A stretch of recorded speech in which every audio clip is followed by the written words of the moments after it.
बिस्मिल्लाहिर्रहमानिर्रहीम अस्सलाम वालेकुम। प्रोबेबिलिटी के रूल्स अब डिस्कस करते हैं। प्रोबेबिलिटी क्या है? Probability is a measure of how likely it is for an event to happen. किसी इवेंट का होना, किसी इवेंट का अक्यूरेंस कितना होना, इसको हम लोग बोलते हैं प्रोबेबिलिटी। वो किस कब ये हम लोग फाइंड करते हैं? फ्यूचर में कोई चीज़, कोई काम है, जो कोई इवेंट है, वो कितना पॉसिबल है, कितना हो रहा है, कितने चांसेस है, उसको हम लोग बोलते हैं प्रोबेबिलिटी। प्रोबेबिलिटी को फाइंड करने के लिए हमारे पास कुछ रूल्स हैं प्रोबेबिलिटी के लिए। म्यूचुअली एक्सक्लूसिव इवेंट्स, सबसे पहले ये रूल है, मतलब कुछ रूल्स हैं किन किन इवेंट्स के लिए। अब अगर म्यूचुअली एक्सक्लूसिव इवेंट्स हैं, उसके लिए हम लोग प्रोबेबिलिटी जो है वो कैसे फाइंड करेंगे? म्यूचुअली एक्सक्लूसिव इवेंट्स कौन से हैं? Two events are mutually exclusive if the occurrence of one event avoid the occurrence of other. जब एक इवेंट दूसरे इवेंट के अक्यूरेंस को क्या करे? अवॉइड करें, उसको बोलते हैं म्यूचुअली एक्सक्लूसिव इवेंट। लाइक मेरे पास ये कॉइन है, कॉइन एक है हेड, दूसरा साइड इसका टेल है, तो एट अ टाइम मेरे पास क्या आएगा? अगर हेड आया तो ये बिल्कुल टेल को अवॉइड करेगा, या फिर टेल आएगा तो हेड को बिल्कुल अवॉइड करेगा। एट अ टाइम मेरे पास एक इवेंट आएगा ना, इसको बोलते हैं mutually exclusive event.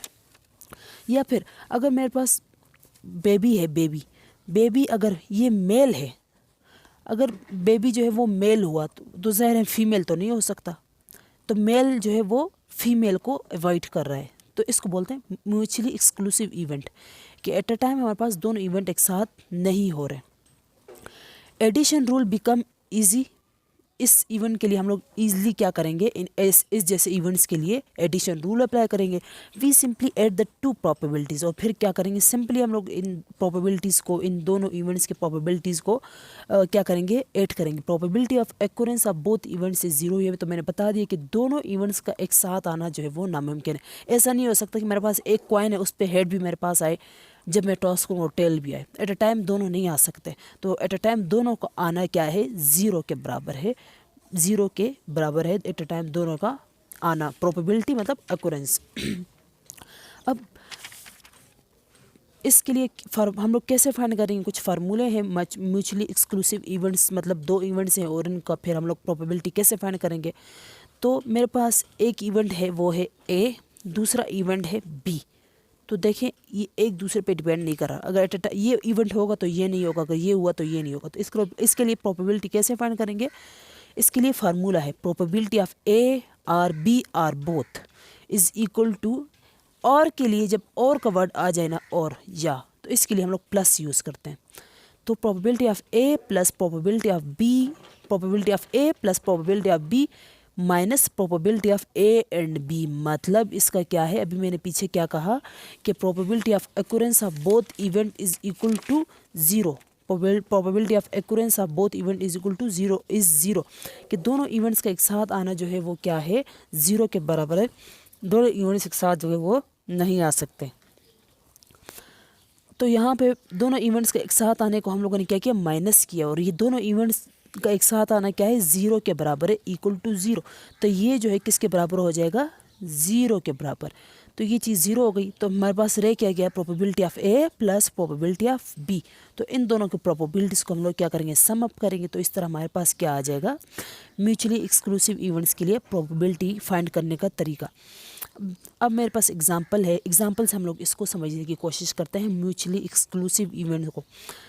What is the probability of getting 3 और 4 on one toss of dice? ये मेरे पास डाइस है, डाइस पे 6 साइड्स होती है ना, इस तरह से 3 4 5 6, इसी तरह इस तरह 3 लिखा आता है। तो टोटल तो हमें पता है कि इस पर ऊपर कितनी साइड्स होती हैं? 1 2 3 4 5 6 साइड्स होती हैं।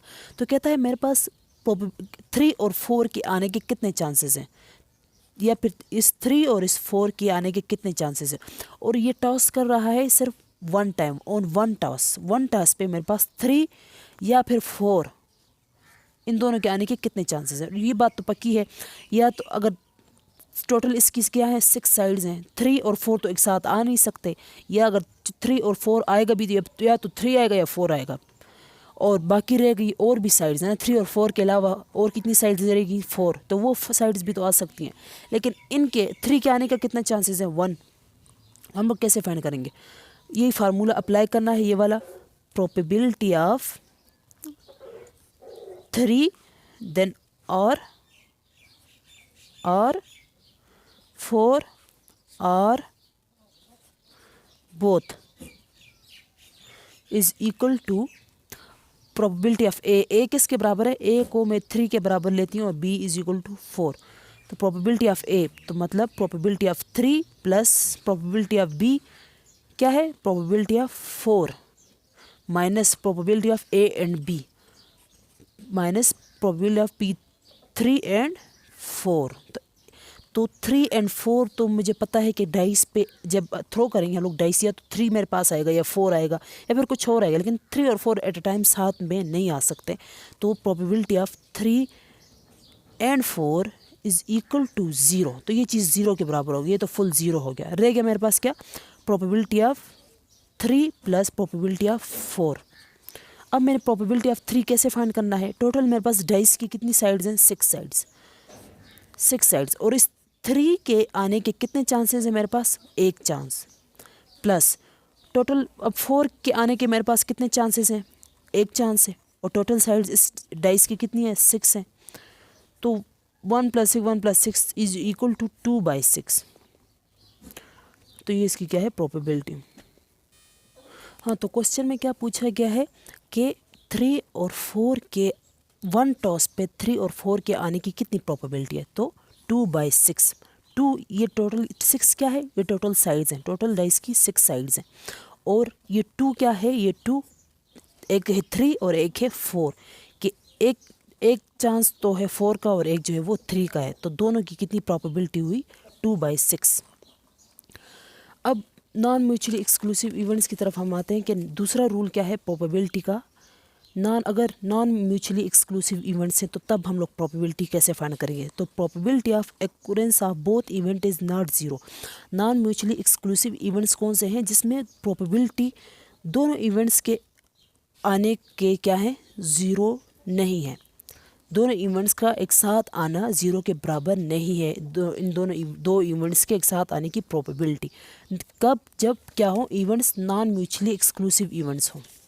तो नॉन म्यूचुअली एक्सक्लूसिव इवेंट्स कब होंगे, तो इसके लिए फार्मूला क्या है, प्रोबेबिलिटी ऑफ, इसी तरह हमारे पास ये एग्जांपल है, ये है इवेंट ए और ये है इवेंट बी।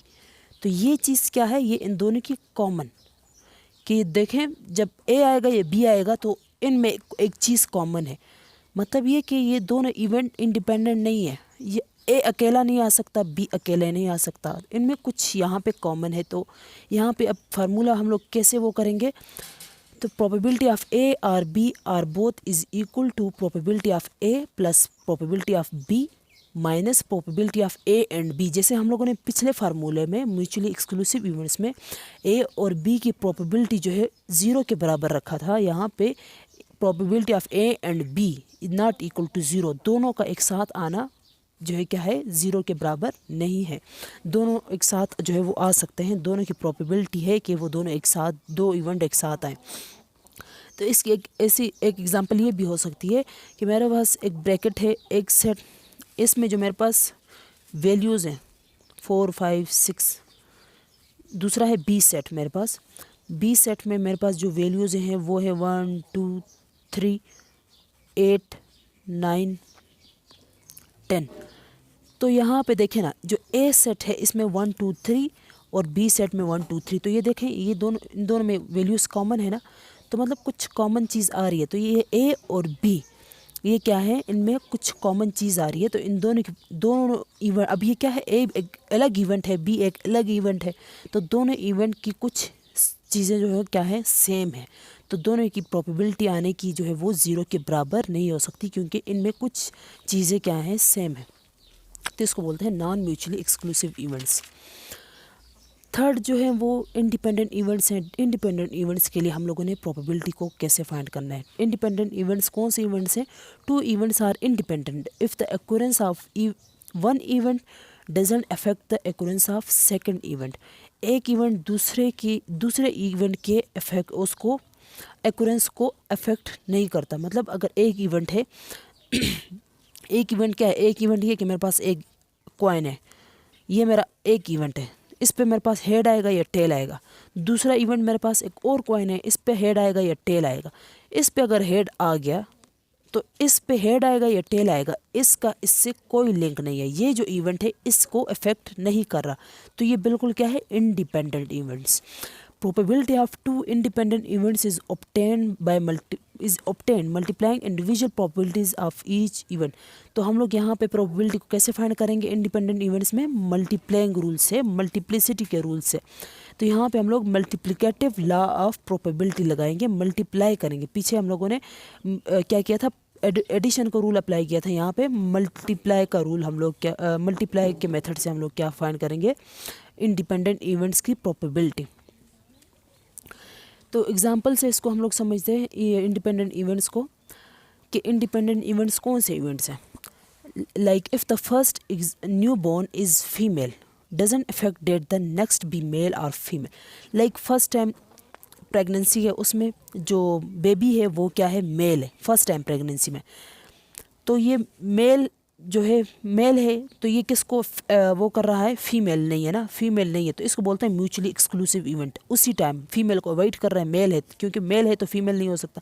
लेकिन यही मेल नेक्स्ट टाइम अगर प्रेगनेंसी हुई तो नेक्स्ट टाइम मेल होगा या फीमेल होगा, तो इस मेल का इस पे कोई इफेक्ट नहीं है। तो ये एक अलग इवेंट हुआ ना, और ये एक अलग इवेंट हुआ। तो ये फर्स्ट प्रेगनेंसी ने सेकंड प्रेगनेंसी के मेल और फीमेल को इफेक्ट नहीं किया, इसको बोलते हैं इंडिपेंडेंट इवेंट्स। नेक्स्ट एग्जांपल है in tossing a coin what is the probability that a head will occur on both the first coin H1 and on the second coin H2 assuming independence. Question में ये भी बोला गया है कि हम लोगों ने क्या एज्यूम करना है, इंडिपेंडेंस, ना कि जैसे पीछे हम लोगों ने फाइंड किया था म्यूचुअली एक्सक्लूसिव इवेंट्स में। तो म्यूचुअली एक्सक्लूसिव इवेंट्स में हम लोगों ने एक ही कॉइन के हेड और टेल के लिए हम लोगों ने फाइंड किया था। यहाँ पे हमारे पास क्या है, 2 कॉइन्स है, 2 कॉइन्स, और यहाँ पे बताया भी गया है कि हम लोगों ने एज्यूम करना है इंडिपेंडेंसी को। तो 2 कॉइन्स है हमारे पास। तो यहाँ पे हम लोगों ने अब प्रोबेबिलिटी कैसे फाइंड करनी है, 2 कॉइन्स हैं और मैंने दोनों का वन टाइम क्या किया, 2 कॉइन्स हैं उनको मैंने टॉस किया, तो हेड के आने की कितनी प्रोबेबिलिटी है। तो इसको कैसे फाइंड करेंगे, इसके लिए फार्मूला हम लोग के इंडिपेंडेंट इवेंट्स में हम लोग प्रोबेबिलिटी को कैसे फाइंड करेंगे, probability H1 and H2। H1 H2 क्या है, हेड 1 H1 क्या है, फर्स्ट कॉइन पे हेड के आने के chances, and H2 second coin पे। तो ये मैंने मिड में क्या लिखा है, एंड। तो जब एंड की बात आती है तो एंड का मतलब क्या होता है, मैथमेटिक्स में मल्टीप्लाई। तो H1 मल्टीप्लाई H2, यहाँ पे मैंने मल्टीप्लाई का वो यूज़ किया, सिंबल यूज़ किया। और पीछे जब म्यूचुअली एक्सक्लूसिव इवेंट्स की बात थी तो तब मैंने और एडिशन का सिंबल यूज़ किया है। क्यों, क्योंकि वहाँ पे मेरे पास जो इवेंट है, यहाँ पे मैंने एक कॉइन की बात की है, एक ही कॉइन है, इस पे हेड आएगा या टेल आएगा, तो ये एक ही इवेंट है ना। यहाँ पे इंडिपेंडेंट इवेंट में मेरे पास 2 कॉइन्स हैं, तो ये बिल्कुल अलग इवेंट है और ये बिल्कुल अलग इवेंट है। तो हेड, इस कॉइन पे हेड आएगा और इस कॉइन पे हेड आएगा, H1 H2। तो H1 एंड H2, यहाँ पे मैं एंड का वर्ड यूज़ कर रही हूँ क्योंकि 2 अलग कॉइन्स है, इंडिपेंडेंट इवेंट्स है। ये कॉइन इस पे जब हेड आएगा तो ये कॉइन इस कॉइन को अफेक्ट नहीं करेगा कि इस पे हेड आए या ना आए, इस पे टेल आए या हेड आए। तो ये कॉइन इस कॉइन को अफेक्ट नहीं करा, बिल्कुल इंडिपेंडेंट इवेंट्स हैं। तो यहाँ पे मैंने क्या यूज़ किया, एंड, क्योंकि 2 अलग कॉइन्स हैं और इस एंड का मतलब होता है मल्टीप्लाई। मैथमेटिशियन में एंड जो है हम लोग मल्टीप्लाई को बोलते हैं। तो अब H1 हेड क्या आने, H1 मतलब 1 फर्स्ट कॉइन पे हमारे पास मुझे पता है कि इस पे या तो हेड आएगा या टेल आएगा। तो टोटल कितने इवेंट्स हुए, 2, हेड या टेल आएगा। और दोनों इवेंट्स में से मुझे जो चाहिए वो हेड चाहिए ना, तो हेड के आने के कितने चांसेस हैं, एक, ज़ाहिर 2 साइड्स हैं तो दोनों में से एक के साइड के आने के कितने चांसेस हो सकते हैं, एक ही चांस ना, मल्टीप्लाई। तो हेड H2 क्या है, ये सेकंड कॉइन है, सेकंड कॉइन पे हेड के आने के चांसेस। तो सेकंड कॉइन के भी इसी तरह हेड और टेल 2 चांसेस होते हैं, 2 साइड्स हैं। तो 2 को मैंने 1 पे डिवाइड करना है, क्यों, क्योंकि 1 क्या है, हेड। तो हेड मेरे पास एक ही दफ़ा आ सकता है। और टोटल कितने इवेंट्स हैं, दो हेड या टेल, दो इवेंट से हेड भी आ सकता है टेल भी आ सकता है, लेकिन मुझे हेड कितनी बार आ सकता है, एक दफ़ा, तो 1/2। अब इन दोनों को मल्टीप्लाई किया तो मेरे पास क्या आया, 1/4 इज इक्वल टू 0.25। ये क्या है, प्रोबेबिलिटी। इंडिपेंडेंट इवेंट्स में हम लोग प्रोबेबिलिटी इस तरह से फाइंड करते हैं कि मेरे पास जो है वो किस तरह से हेड के आने के चांसेस हैं। अब समरी की तरफ आते हैं। Students sometime confuse the definition of independent and mutually exclusive events. Sometime students कहते हैं म्यूचुअली एक्सक्लूसिव इवेंट और इंडिपेंडेंट इवेंट सेम है, लेकिन नहीं, सेम नहीं है। When two events are mutually exclusive and one happens, जब दो इवेंट्स क्या है, म्यूचुअली एक्सक्लूसिव है and one happens, it turns the probability of the other one to zero. क्योंकि अगर एक कॉइन है मेरे पास, इस पे हेड भी है, एक ही कॉइन है, और दूसरा साइड इसका टेल है, तो जब हेड आएगा, जब मैं टॉस करूंगी, जब हेड आएगा तो टेल क्या आएगा, नहीं आएगा ना, तो एट अ टाइम हेड ही आएगा। अगर टेल आया तो हेड नहीं आएगा, तो इस हेड जब आया तो टेल नहीं आया, तो इस हेड ने बिल्कुल ये टेल के आने के चांसेस को या प्रोबेबिलिटी को या अक्यूरेंस को क्या किया, ज़ीरो के बराबर कर दिया। अब when two events are independent, अगर दो इवेंट क्या है, इंडिपेंडेंट है, and one happens, it leaves the probability of the other one alone, दूसरे पे कोई इफेक्ट नहीं है। दो इवेंट कब इंडिपेंडेंट हो सकते हैं, जब मेरे पास एक कॉइन ये है, एक कॉइन है, बिल्कुल दो अलग कॉइन है। यहाँ पे जो मैंने कॉइन लिए थे वो एक ही कॉइन है, और यहाँ पे मेरे पास दो कॉइन है, दो कॉइन। तो इस कॉइन पे हेड आएगा या टेल आएगा, इस कॉइन पे हेड आएगा या टेल आएगा। तो इस कॉइन पे अगर हेड आ गया, चलें इस कॉइन पे क्या आया, हेड आ गया, तो ये कॉइन इस कॉइन पे कोई इफेक्ट नहीं डालेगा कि इस पे हेड आए या टेल आए। इसका इसके साथ कोई रिलेशन, कोई लिंक नहीं है। अगर इस पे हेड आ गया तो ज़रूरी नहीं कि इस पे भी क्या आए, हेड आए। तो ये बिल्कुल इंडिपेंडेंट इवेंट्स हैं। तो देखें इस तो दूसरे पे क्या प्रोबेबिलिटी, हेड किया कि टेल किया, तो इसका इसके साथ कोई लिंक नहीं है।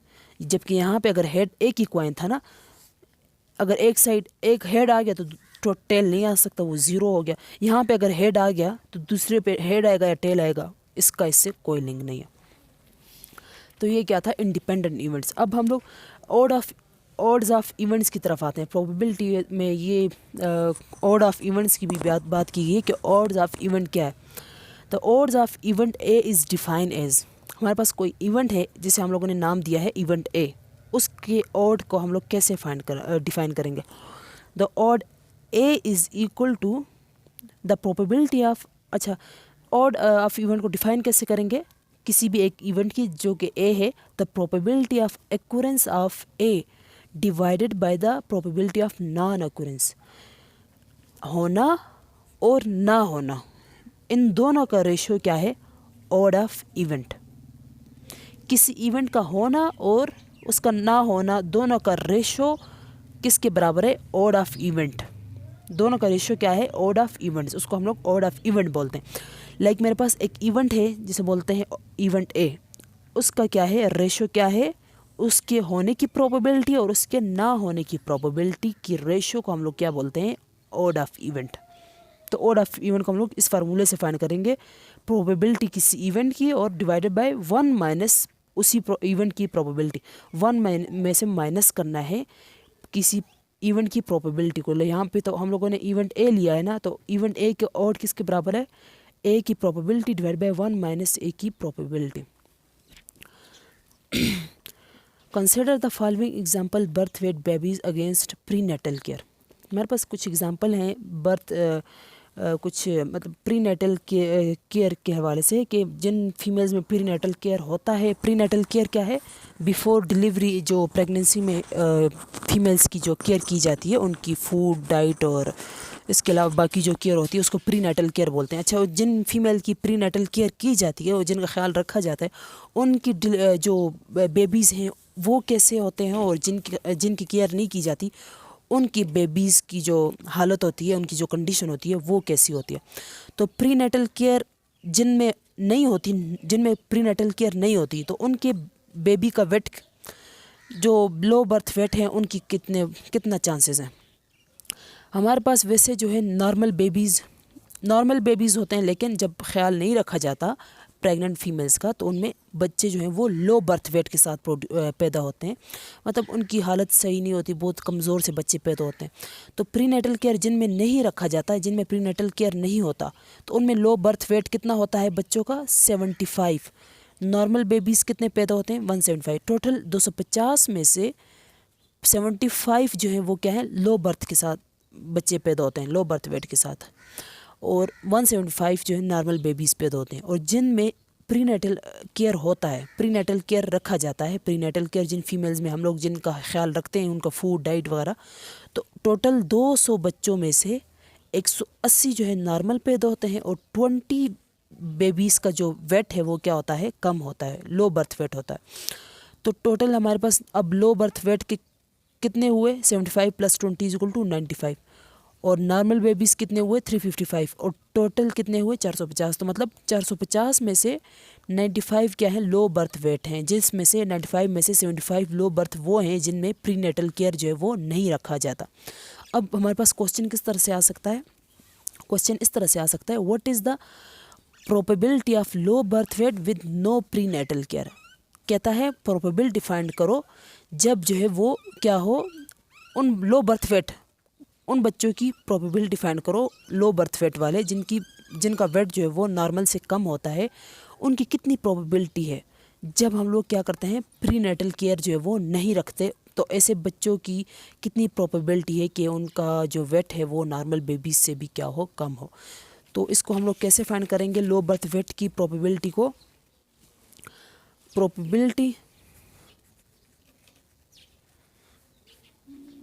Probability with no prenatal care, जब प्रीनेटल केयर हम लोग नहीं है, with no prenatal care is equal to, probability with no prenatal care is equal to क्या कर कैसे फाइंड करेंगे, 75 को डिवाइड करना है 250 पे, टोटल को 75 पे डिवाइड करना है, 75 divided by 250 is equal to 0.3। तो ये प्रोबेबिलिटी किसकी है, जब प्रीनेटल केयर नहीं है तो तब हमारे पास कितनी प्रोबेबिलिटी आ सकती है लो बर्थ वेट की 0.3। अब ये मेरे पास क्या आ गई लो बर्थ वेट की प्रोबेबिलिटी। अब प्रोबेबिलिटी मैं फाइंड करती हूँ, अगर क्वेश्चन में ये भी पूछा जाए तो हम लोग ये भी फाइंड करेंगे probability of low birth weight with prenatal care, with prenatal care. तो कैसे फाइंड करेंगे, प्रीनेटल केयर के साथ जो लो बर्थ वेट है, टोटल हमारे पास 200 है, 200 में से लो बर्थ वेट कितने हैं 20, तो 20 डिवाइड बाय 200 जिनकी प्रीनेटल केयर है, yes prenatal care 20 divide by 200, तो 20 divide by 200 is equal to 0.1। तो ये किन की प्रोबेबिलिटी है, जिनकी केयर की जाती है, प्रीनेटल केयर है इन फीमेल्स में जो लो बर्थ, उन फीमेल्स में लो बर्थ वेट की कितनी प्रोबेबिलिटी है जिनमें प्रीनेटल केयर की जाती है, वो है 0.1। अब मैंने प्रोबेबिलिटी फाइंड कर ली, अब मैंने क्या फाइंड करना है odd of event. Odd of event क्या है, probability of occurrence divide by probability of non occurrence, कि जब केयर है प्रीनेटल केयर नहीं है तब लो बर्थ वेट कितना है और जब कितना है और कितना नहीं है, और जब प्रीनेटल केयर है फिर लो बर्थ वेट जो है वो कितना है और कितना नहीं है। तो odd of low birth weight कैसे फाइंड करेंगे, यहाँ पे odd of low birth weight with no prenatal care, with no prenatal care is equal to कैसे फाइंड करेंगे, फार्मूला मेरे पास क्या है, probability of A divide by 1 minus probability A, मतलब probability of low birth weight with no prenatal care divided by 1 minus probability of low birth weight with no prenatal care। तो 0.3 divided by 1 minus 0.3 is equal to 0.3 divided by 0.7 which is equal to 3/7। तो ये मेरे पास क्या है odd of low birth weight with no prenatal care, तो occurrence divide by non occurrence is equal to 3/7। तो इसकी इंटरप्रिटेशन मैं अब कैसे करूँगी, इसकी इंटरप्रिटेशन ऐसे की जाती है कि एवरी 7 बेबीज़ में से एवरी 7 बर्थ बेबीज़ में से हमारे पास जो है वो 3 बेबीज़ ऐसे होंगे जिनका क्या होगा, लो बर्थ वेट होगा। हर 7 बच्चों में से 3 बच्चे क्या होंगे, कम मतलब उनकी जिस्मानी हालत ऐसी नहीं होगी जो नॉर्मल बच्चों की होती है, मतलब कमज़ोर होंगे बहुत ज़्यादा, और बर्थ वेट बहुत ज़्यादा क्या होगा, कम होगा। अब मैंने लो birth weight with prenatal care कभी तो फाइंड किया ना। अब प्रोबेबिलिटी, मतलब प्रोबेबिलिटी लो बर्थ वेट का तब भी आ सकता है जब हमारे पास क्या हो, प्रीनेटल केयर रखा भी जाता है। तो अब इसके लिए ऑड ऑफ इवेंट मैं फाइंड करती हूँ। ऑड ऑफ इवेंट मतलब किसी इवेंट का होना और ना होने का रेशो। फार्मूला क्या है, odd A divided is equal to probability A divide by 1 minus probability A. मतलब odd of low birth weight with prenatal care, odd of low birth weight with prenatal care is equal to, कैसे find करूँगी, is equal to probability of low birth weight with prenatal care. Probability of low birth weight with prenatal care क्या है, 0.1 divided by 1 minus probability of low birth weight with prenatal care क्या है, probability of low birth weight with prenatal care is equal to 0.1 which is equal to 0.1 divide by 0.9 which is equal to 1/9। तो अब इसकी interpretation मैं कैसे करूँगी कि हर 9 deliveries में से एक बच्चा ऐसा होगा जिसकी क्या होगी, बर्थ वेट क्या होगा, लो होगा। मतलब 9 बच्चों में से एक बच्चे की जो बर्थ वेट है वो क्या होगा, कम होगा, जब हम लोग क्या करेंगे, प्रीनेटल केयर रखेंगे। जब प्रीनेटल केयर हम लोग करेंगे before during pregnancy, before delivery, जब हम लोग माँ का ख्याल अच्छे से रखेंगे तो 9 बच्चों में से एक बच्चे का जो बर्थ वेट है वो कम आएगा। कम आने के वो भी क्या है, चांसेस है। तो मतलब यहाँ पे कम लो बर्थ वेट के आने के चांसेस बहुत कम है जब हम लोग प्रीनेटल केयर रखेंगे। और यहाँ पे 7 में से 3 बच्चे ऐसे हैं जिनकी लो बर्थ वेट के आने के चांसेस हैं। तो मतलब यहाँ पे लो बर्थ वेट के चांसेस जो है वो बहुत ज़्यादा है, प्रोबेबिलिटी ज़्यादा है कि हमारे पास बच्चे जो है पैदा हो लो बर्थ वेट के साथ। तो इस तरह से हम लोग क्या पहले फाइंड करेंगे, probability, then odd of low birth weight, odd find करेंगे, ऑड। अब हम लोग ऑड रेशो की तरफ आते हैं। ऑड रेशो क्या है, ऑड रेशो क्या है, ऑड ऑफ इवेंट को हम लोगों ने डिवाइड करना है। Odd of event, low birth weight with no prenatal care, low birth weight with prenatal care. तो इससे मेरे पास क्या आएगा, ऑड रेशो। ऑड रेशो क्या है, ऑड ऑफ इवेंट, जब जैसे यहाँ पे मैंने ऑड ऑफ इवेंट फाइंड किया ना, किसका, लो बर्थ वेट जब क्या हो, नो प्रीनेटल केयर। तो मेरे पास क्या आया था, 3/7।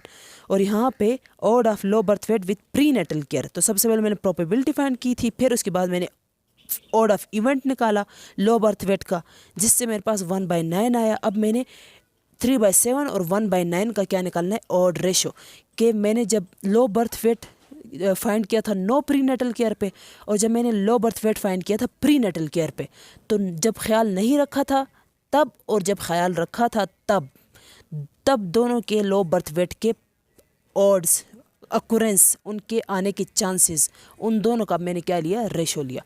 तो odd low birth weight with no prenatal care कितना आया था मेरे पास, 3/7। और odd low birth weight with prenatal care कितना आया था, 1/9। तो 3/7 divided by 1/9 is equal to 4। तो अब इस 4 ऑड रेशो क्या है मेरे पास, 4। तो इस 4 का मतलब ये है कि जो ऑड क्या है, odd of low birth weight, odd क्या है, इवेंट का अक्यूरेंस, इवेंट का होना, उसकी probability. Odd of low birth wait के लो बर्थ वेट के आने के चांसेस जो है वो 4 टाइम्स ज़्यादा हैं जब क्या हो, प्रीनेटल केयर जो है वो नहीं होगा। जब हम लोग प्रीनेटल केयर नहीं रखेंगे तो 4 टाइम्स हमारे पास जो है, 4 टाइम्स लो बर्थ वेट के आने के चांसेस जो है वो ज़्यादा हैं एज़ कम्पेयर टू जब हम लोग क्या करेंगे, प्रीनेटल केयर रखेंगे। तो 4 का मतलब क्या है, odd of low birth weight with no prenatal care 4 times the odd of low birth weight with prenatal care. कि लो बर्थ वेट का जो ऑड है, जो उसका एक्यूरेंस है, जो उसका होना है, लो बर्थ वेट जो है वो हमारे पास 4 टाइम्स जो है वो उसके होने के ज़्यादा चांसेस हैं एज़ कम्पेयर टू जब हम लोग जो है वो प्रीनेटल केयर नहीं रखेंगे, तो इसको बोलते हैं हम लोग ऑड रेशो। तो इस तरह से हम लोग जो है वो प्रोबेबिलिटी फाइंड करते हैं किसी इवेंट का फ्यूचर में होने का, पास्ट में नहीं फ्यूचर में, कि आया जब ये हो रहा है तो आगे क्या होगा, आगे क्या होगा और इसके क्या चांसेस हो सकते हैं कि हमारे पास फ्यूचर में ऐसा क्या हो सकता है। तो हम लोग अंदाजे लगाते हैं, चांस देखते हैं कि कितने चांसेस हैं इस काम को, जब हम लोग ऐसे करेंगे तो आगे ऐसा क्या होगा, जब ऐसे नहीं करेंगे तो आगे ऐसा क्या होगा। तो ये हमारे पास है प्रोबेबिलिटी फाइंड करना बायोस्टैटिस्टिक्स में।